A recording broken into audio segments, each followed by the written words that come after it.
Hi there, it's Gary from Cool Smartphone, and I'm coming to you today with a brand new phone that has literally just launched.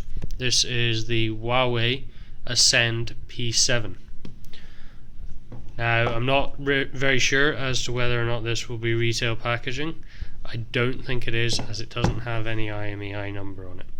But we're going to unbox it for you right now and let you have a look and see what this new phone's all about. So the phone is a 4G handset, and we have the white version here. So let's open this up. So that's the phone sliding out there, and you can see very slim, very sleek looking. We'll pop that off to one side for now and see what else is in the box. So you've also got a SIM adapter at the top there and an empty box.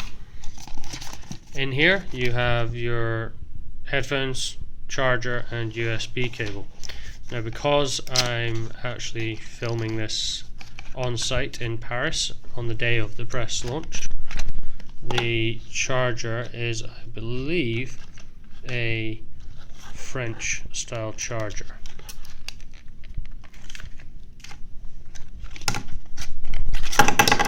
Yeah, there we go. So you've got a French charger there. Obviously the UK versions will come with the UK plug, USB port on one end, micro USB charging cable, fairly small, fairly discreet packet, and obviously your headphones as well, which are actually not the commonly used in-ear style headphones, which I quite like, with the Huawei logo on there, and a microphone.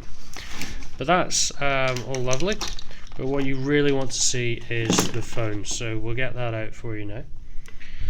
So here's the phone itself. What have we got here? So we've got a 139.8mm tall device by 68.8 in width and an amazing 6.5mm thin. Weight comes in at 124, and I can tell you just by holding it, it feels really light. It's got a really nice feel to it. On the bottom you've got your micro USB charger and a speaker, a microphone even. On the side here you've got a SIM card slot and a SD card slot, so the SIM card there, the SD card there, and that has a trick up its sleeve, which I'll come back to. Your power button and your volume button, which also has a trick up its sleeve as well. On the top you've got another microphone and your 3.5mm headphone jack, and then on the other side absolutely nothing at all. You can see at the top here the breaks in the phone for the antenna. The actual LTE or 4G antenna is at the base of the phone. This is something that Huawei were very keen to point out. The screen is a 1920 by 1080 resolution, so you've got a 1080p screen here, 5 inches with a PPI of 445 PPI, which is pretty good going. It is an IPS screen and it does have Gorilla Glass 3 on it. The memory on the device is 16GB with 2GB of RAM, and it will support up to 64GB of expandable storage.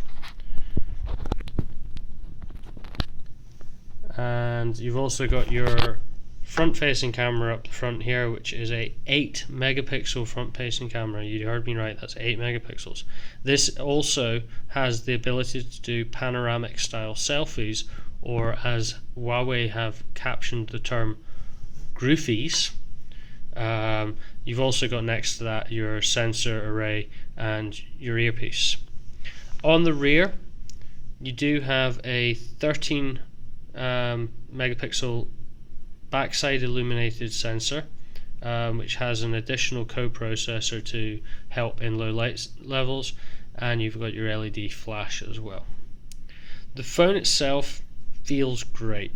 You've also got your speaker down the bottom as well. Sorry, the phone, it just feels really nice in the hand.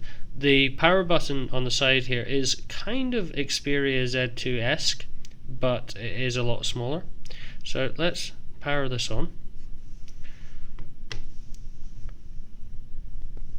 As you can see, you've got the usual boot up logo. No Android, powered by Android logo on this, unlike some of the other phones I've started up recently.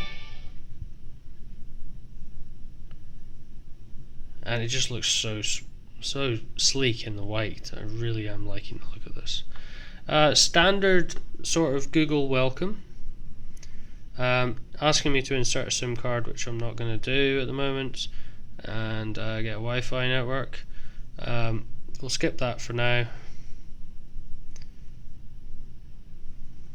And just your usual sort of Google location awareness stuff.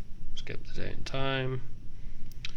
All your usual Google setup, and there you go. That is you into the phone's user interface. Now they call this something called Emotion UI 2.3. It's their latest version, and it's been designed to look a lot flatter than previous iterations. One thing that they have forgone is they no longer have a applications button. That's something that Huawei have got rid of, and instead they use this grid format, which is very, very iPhone-esque. You've still got your folder support, and shortcuts to call, message, and Google Apps. Multitasking is very, very similar to what we are familiar with your memory usage up the top, which is quite handy actually. And let's just go into text messages. Your home button just behaves as it would do normally. Inside the phone itself, we have got quite a lot going on. So you've got a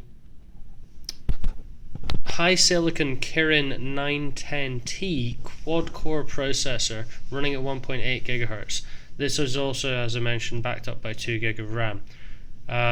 In addition to that, for the graphics, you've got a Mali 450 processor, and it's running on Android 4.42, I believe. Let's just bring that up.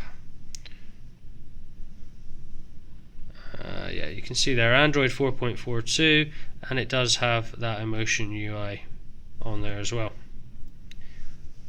So all in all, I'm really, really impressed with this phone, particularly as it's coming in for the price point it is, which is recommended retail of €449.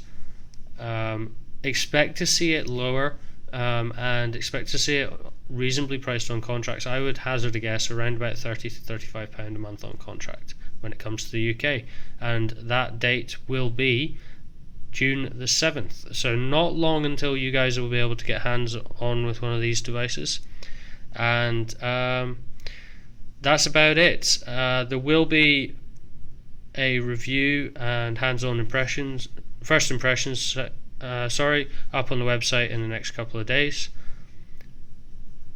So that's Gary from coolsmartphone.com signing off from Paris. I hope you've enjoyed this video.